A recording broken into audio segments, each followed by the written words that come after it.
If you're watching this video, then welcome to the channel where I do video game reviews, news, and gameplay. And today we're going to be taking a look at Risk of Rain 2. Now, if you've seen my channel before, you probably know that Risk of Rain has actually been out for a while.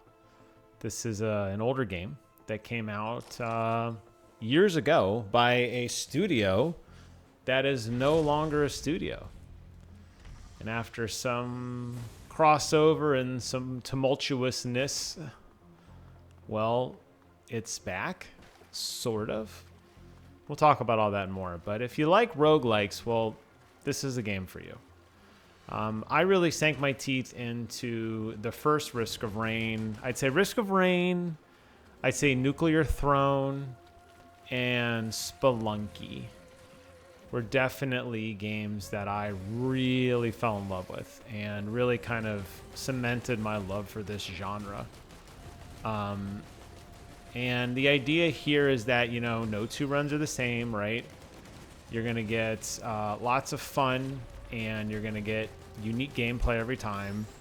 Hopefully, you did something right. You get to play a little bit longer the next time and maybe a little bit longer the next time. While you do actually unlock things for your character, you're also gaining knowledge and understanding how to play the game a little bit better.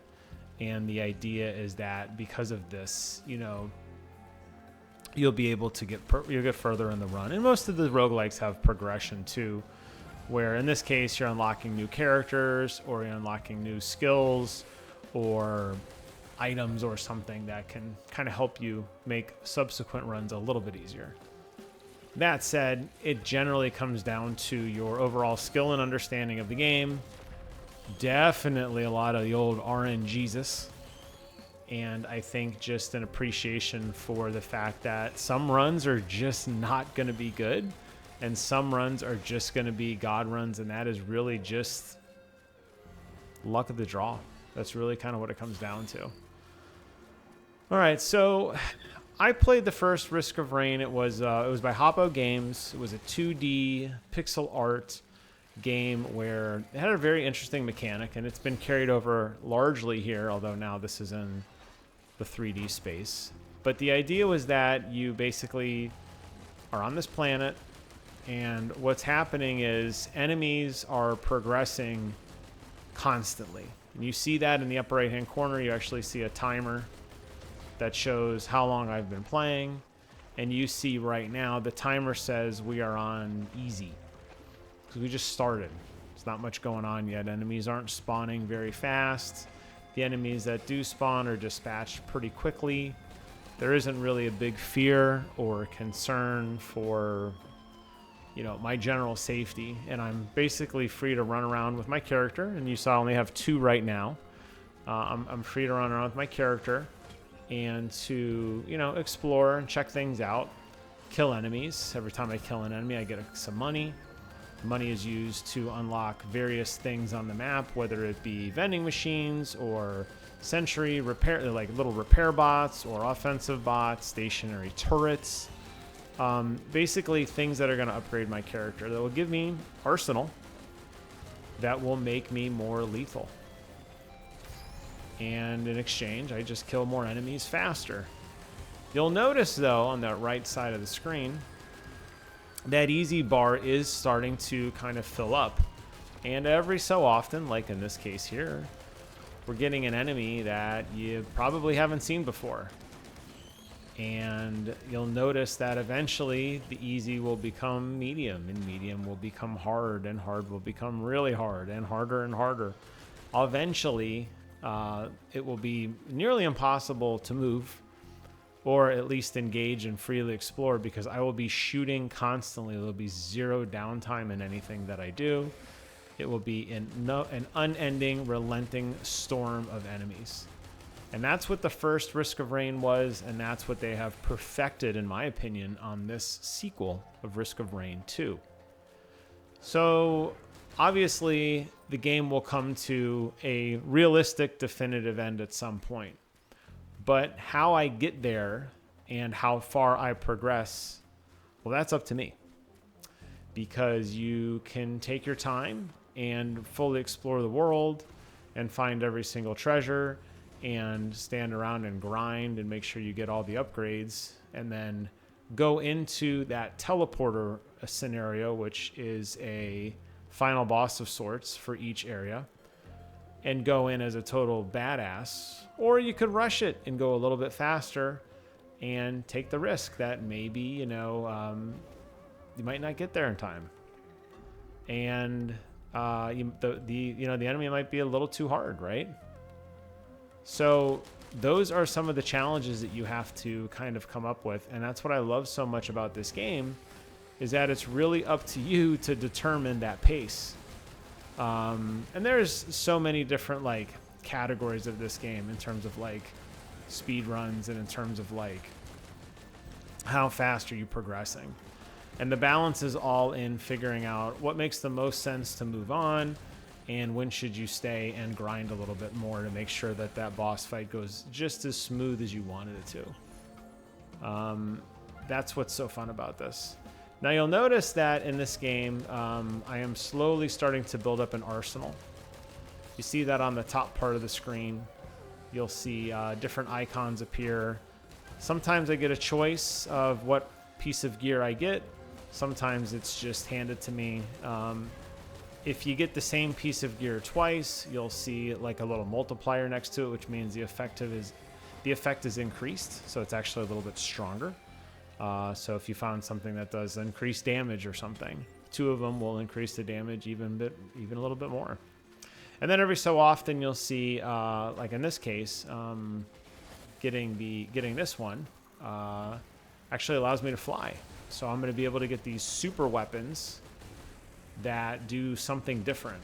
It could be offensive based, could be defensive based, could be healing auras, it could be I transform into something, or I could fly or whatever. And these are also great abilities to have. And it's just you collecting this arsenal and moving on and working your way through the ranks, finding that teleporter, which is right over there. We'll get there in a minute. And just kind of working our way through. I'm not sure if I want to take the defensive leech or the offensive wings. Obviously, it's mobility versus defense in this case. I think I'll go ahead and try the leech just because I think I'm going to need all the help I can get.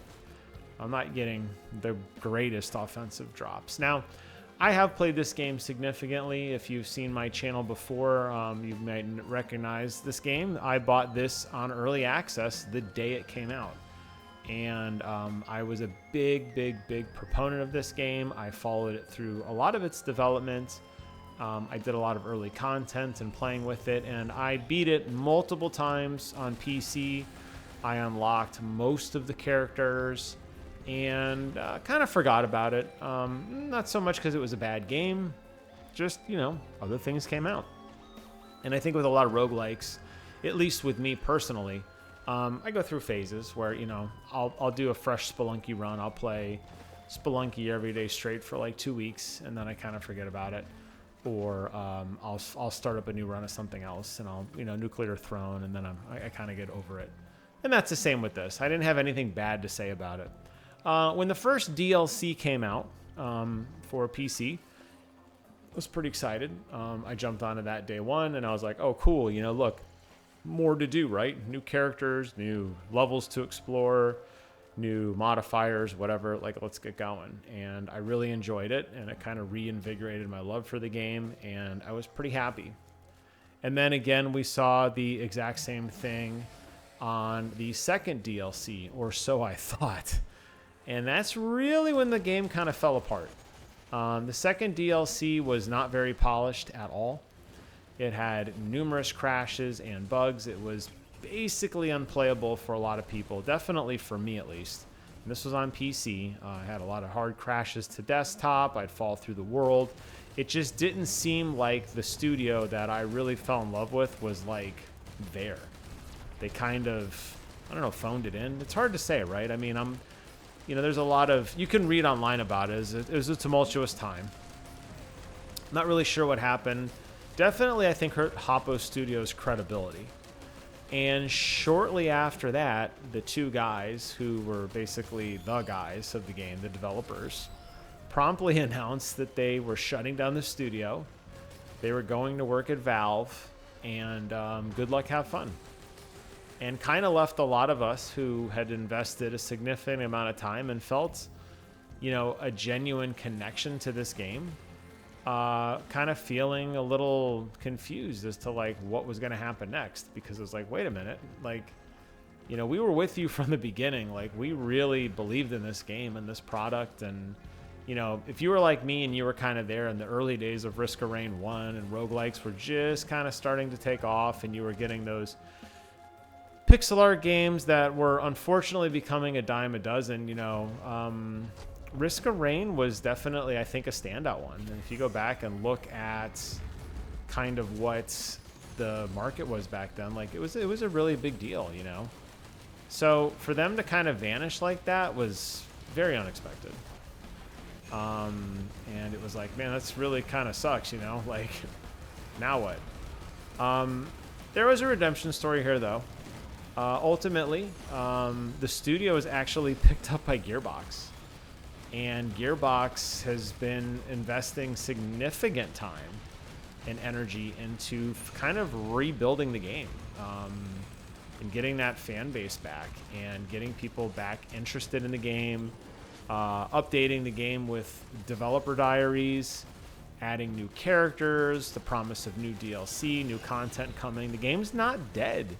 I'd say it's in the kind of final phases of a pretty remarkable transition. I wouldn't say along the lines of No Man's Sky. And I say that largely because, I mean, No Man's Sky was just so broken at launch, and some of the insane lies and marketing that came out with that game were just kind of a bridge almost too far to overcome. And I know the game's gotten better, and I've done some videos talking about my frustration with that game, and the people who play it daily. I am super happy for you. But that game needed a lot of work. Risk of Rain 2 wasn't as bad, but it wasn't good either. So we're kind of in this interesting phase where we're getting ready for like the next iteration of like what's coming. The DLC's been fixed. But we do have new stuff that's dropping in about a month or so, November, like kind of mid-November. And I thought, you know, now that this game is on PlayStation, it's on PlayStation Plus, which is where you're seeing it here. I thought it'd be a good time to kind of start over and relive all of those, you know, memories again. And obviously, you know, me being a PlayStation guy, I mean, I'm not going to pass up some time to play with my favorite console, my favorite controller, and just record some gameplay for you guys and talk about it and do some Let's Plays on this, kind of work through the content together. I don't know how often I'll do gameplay video on this, but this is, I think, a fun game that's, you know, it's pretty chill. It's easy to follow along with. It's just a mellow kind of recording or stream. And I think that it deserves some praise and attention for, you know, kind of making it again, which I think is good. So I'm happy that we are getting new content for this game. And, you know, I think if you are on the fence of like, you know, is this worth an investment? I mean, the base game was always fine. I never really had any objections with the base game. It's just hard to kind of recommend a quote unquote dead game when there are so many other games out there that have a very active community. Not to say the Risk of Rain 2 community isn't active, but a very active community with new stuff coming out, new updates and everything. And I think this base game will keep you honestly satisfied for at least 100 hours, which for the price point that this game is selling at is honestly like a steal. But again, you know, having a game that was dead essentially, the developers kind of like, yeah, the DLC sucked. All right, have a nice life. That would be a tough pill to swallow. And if you were going to leave the game in that kind of state as like that was your grand finale, I don't know, that's kind of crappy to your fans. It really is. Doesn't take away from what the core game was, doesn't take away from what the core experience was, and why a lot of people like me, you know, bought it day one. We believed in the project, we believed in the studio. But, you know, hard to recommend that way. So anyways, we're past all that now, thankfully. And we are back. And we're here, and this guy is going. What's this guy doing? I don't know if he wants to fight me or what. You just want to run around or what? He's just having a good old time. But yeah, so now with the developer diary and everything, I think it's a phenomenal time to get into. Some of the things that stood out to me in this game, for sure, I love the soundtrack. It's very, very simple, yet catchy. I think the world design and all the various levels you go to were unique enough that kind of, you know, added some fun flavor to it. Because of the RNG nature of this game, you know, you never really know where you're going to end up next. And while the enemies do, after a while, kind of appear samey, I felt like there's enough variety in what they did. That's kind of like the Diablo 4 model, or I shouldn't say Diablo, and really any Diablo, right? Where I think they said on average an enemy's on the screen for like 2 seconds or something. So whatever they do, it has to be very, very quick because they're not going to be around very long. Like, you know, there has to be some sort of engagement that you feel with them that, you know, oh, it's like, oh, this enemy is going to shoot me or freeze me or whatever. Like, you have to be able to see the type of enemy and be able to respond quickly. And I think that there's enough variety in here to do that. Definitely as you increase in difficulty, the enemies do become more menacing. They hit harder. They come more frequently. They're tougher. They, you know, there's a lot of things that they do that I think makes it fun. Every level has some sort of secret to it, whether it be, you know, not necessarily an objective. Your objective is to find a teleporter and to move on. But there are some minor platforming things since every different character has some sort of mobility. And you saw obviously in that last level, I did have that, those wings to fly. I did get rid of them. You know, despite all that, it kept, I feel like the randomness of the level, the randomness of the enemy, the randomness of what was happening in the level, where you're at, that's where some of that great replayability comes in. And then the controls are just fascinating. They feel good. They feel good, especially in a dual sense. I feel like I'm in total control of my character. This game does start to become a bullet hell game later on for sure, especially as we kind of surpass the hard difficulty and get into some of the really, really hard stuff. Most enemies do have some sort of critical damage area, whether it would be a headshot or, you know, shooting them in a specific part of their body, and you'll be able to do a little bit more damage. So it's not just wildly shooting. Sometimes it is, but there is some level of precision at times on some of the harder harder enemies, which is nice, which I like. And then it supports, although I haven't played it in a long time, it does support multiplayer, which honestly really needs to be praised in today's society, because there's been a lot of games that just don't really have a good multiplayer structure, and this one does. So if you had a dedicated battle buddy, you guys would have a ton of fun kind of working through the content together, collecting upgrades and finding new characters. And every character has a unique kind of strength and weakness, or in this case, my guy's just kind of a dude. He doesn't really do a whole lot of anything in particular, but you'll find other characters that have very unique play style that will kind of change the way that you want to play. Again, your power-ups are going to be largely random, and the enemies you fight are going to be largely random, but that's not to say, you saw there are some instances where I can actually buy some specific upgrades, or I have a choice of what I want to buy. And if you know what you're looking for, you can absolutely start to kind of kit your character out and get some better upgrades that match kind of your character. Some of my favorite upgrades, obviously the little drones that fly around and heal me, or the gunner drones that go around and provide artillery for me, which is really, really nice. Not that that's unique to this character, but I've had builds where I basically am just kind of standing and almost like being a conductor, where like my damage was actually the weakest damage in the game, because I had so many other drones that I had upgraded that were doing so many other things for me that I basically just kind of let them do the work. And then I've had other games where I have no drones and I'm just basically, you know, standing still. Like in this case, if I stand still, I get healing. So I could just be a turret. And I could tank some damage, you know, it's just standing here, which is really cool. Could be super, super beneficial and handy in a boss fight, right? Where I just stand there and just kind of like absorb shots. So lots of variety in the builds that you get. And again, since no two runs are ever the same, that's what I think really plays to some of the great replayability and why this game, I'm happy, has been kind of rebranded under Gearbox and kind of given a second chance, because I don't think people realize how damaging that second DLC was to this experience, especially with a small studio that really needed that. You know, they were really connecting with their fans, and it just felt like such a weird, like, hey, we're leaving by. I was like, wait, what? It didn't sit right with a lot of people.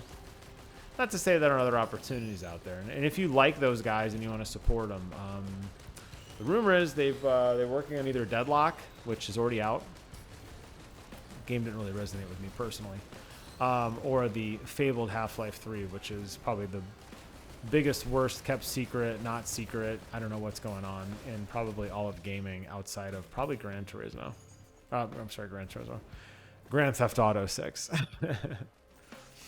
All right, so we really need to find. There it is, that teleporter. Let me run over here really quick and see if there's anything else worth checking out. Not seeing anything else here. Okay, we're gonna go ahead and bump the teleporter and get this next boss fight going. Let me go and clear this guy real quick, and we'll move on.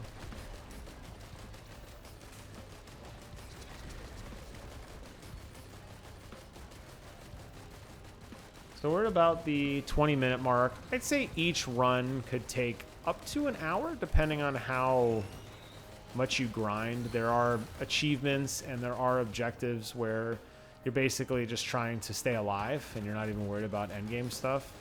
And then there's obviously objectives where you're trying to run through and, you know, beat the game in a certain amount of time. And this has to do with different character unlocks, basically, and who you're trying to. What are you doing in your run? That's the question. You know, is your run about just staying alive? Is your run about something else? Well, you know, you can kind of pick all that stuff. I believe his weak spot is off on the side of his head. Ooh, that's gonna hurt. Oh boy, that's really gonna hurt. Now, some runs, like this one, could end very prematurely.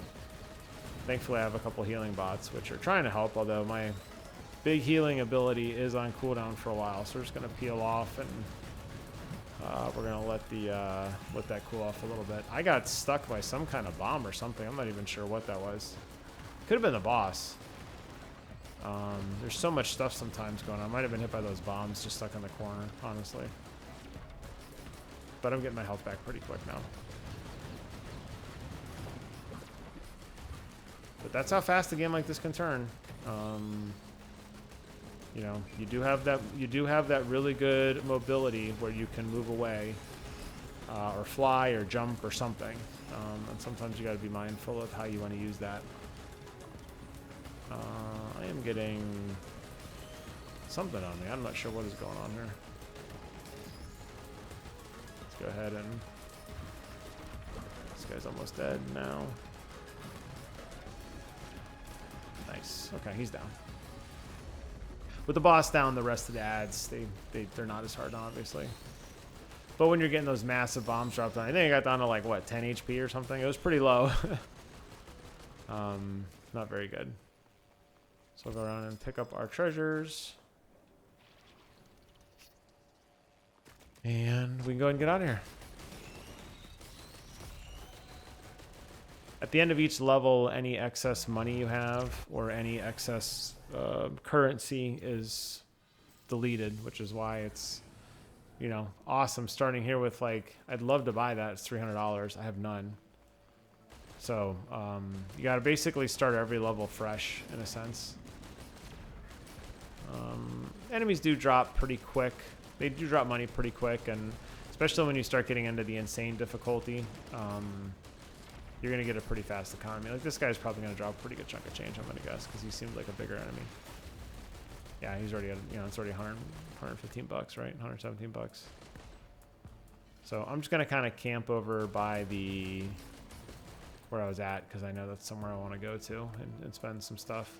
Sometimes you find some little containers and stuff that you can pop open. Oh, that one's a scrapper. I don't want to scrap anything. But they've added some of these other perks where, you know, you could take pieces of gear that you have and get rid of them for something else, you know, try to get new currency or find something that fits your build a little bit better, which is nice. Which does help. I'm typically the person, I'm a hoarder. I'll just take everything. I don't want to replace anything. I'm not really trying to min-max my abilities so much so that, like, you know, I want to sell something to get something better. Maybe in a rare case, if I'm going for some kind of goofy, like, crit build or, you know, something else maybe. I've had some good builds before where you're basically getting a ton of damage. Let's go ahead and pick this one, so you can see something different. Do a little frenzy here for you guys. You can check that out. So now I don't have the healing egg anymore, and I've swatched it out for the frenzy mode. We'll go and pop it here so you can see it. But look at my rate of fire, how fast it is now. Very, very, very fast. And then obviously your cooldowns are super quick. Pretty nice. That's a good offensive ability. And imagine, again, you know, maybe multiplayer, you could probably stack some of these things and work together. Obviously, enemy difficulty does change, but let's go and pop that.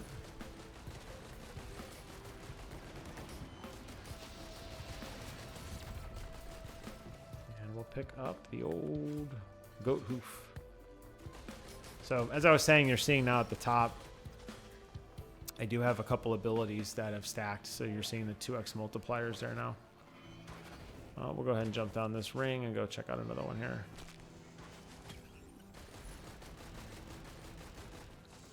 Lots of chests down here to scoop up. Lots of items. Basically bankrupt me, which is fine.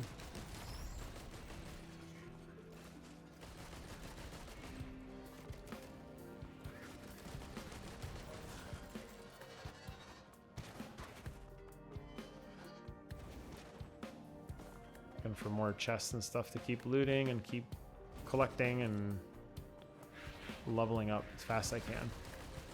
Because, again, the enemies do not get easier. They continue to get progressively harder. You probably already noticed the attack pattern of these guys is already significantly different than the attack pattern we saw on the easy enemies that just kind of floated and maybe shot back a little bit, but really not a whole lot.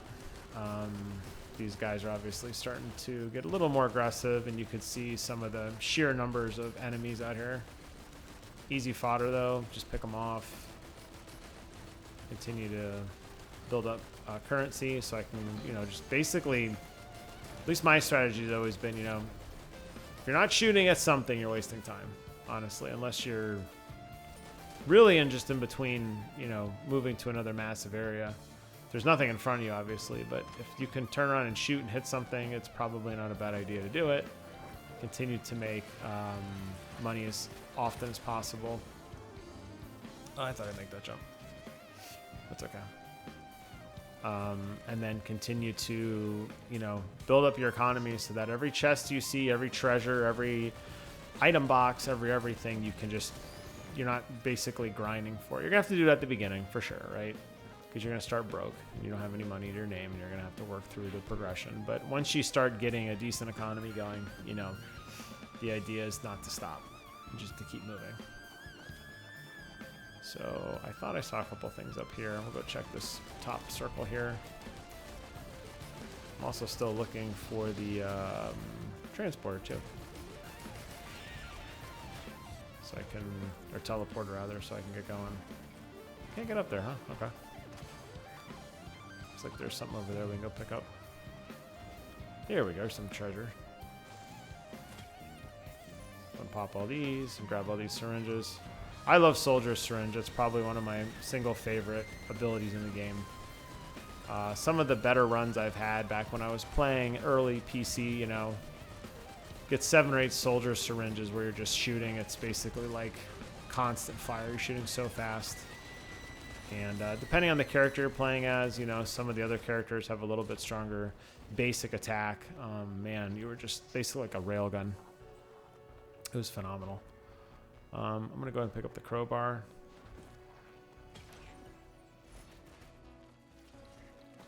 The crowbar is really nice. You're going to get that initial surge of damage on every enemy now. There is the teleporter. Let's look around here real quick just one more time. Make sure there's another chest or anything. I got a lot of money. I feel like I don't want to waste too much. If I could buy other upgrades, I'd like to. But yeah, getting that initial shot of damage on somebody's really, really, really kind of nice.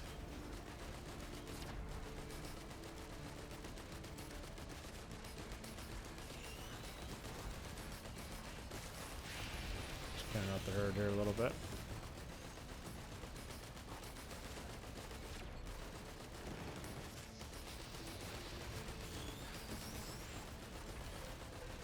Oof. Gotta watch out for those. See how frantic the enemies are coming, though? It's like, all I'm doing is shooting. I better go ahead and get that teleporter started, I think. Let's go and bump it. Let's see who we get. Imp Overlord. Am I standing next to him? Let's say, where's this guy at?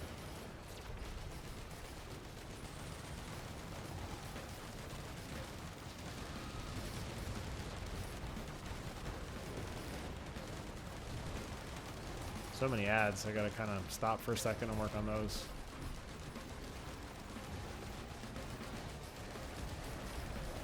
Kind of wish I had my healing egg right now, because I just got killed. But that's how fast the game can turn. I mean, that was a 31-minute run. It gives you a nice stat sheet here of how many minions you killed, and all these accumulate into points, which ultimately lead to other progressions and. Eventually you can unlock artifacts and obviously the expansions and that kind of thing. But I just wanted to do a video on this because this game really does mean a lot to me. I really did enjoy my time with it the first go round, and I kind of yearn to play it again. Maybe the next video I do, we can go ahead and check out the Hunter, which is the other survivor you can pick up. But you could see here, though they're locked, I can't even show them to you. Eventually, you know, you can start getting different loadouts as characters as well. There's definitely some nice depth to this game. But that'll wrap up today's video. Like I said, if you found this interesting or informative, please consider subscribing. I do lots of gameplay videos. I find this one particularly interesting because I was there from the beginning. I saw it kind of rise and fall, and now we're kind of in that transition where it's maybe rising again. It seems like it is. And I think it's a good place to jump in. So if you're looking for something fun to do and you have PlayStation Plus, Primo, check this game out. Invite one of your friends over. It supports co-op. And have some fun with it because I think you'll like it, all right? All right, that wraps up today's video. Thanks for watching. And I'll see you guys in the next one. Take care. Bye-bye.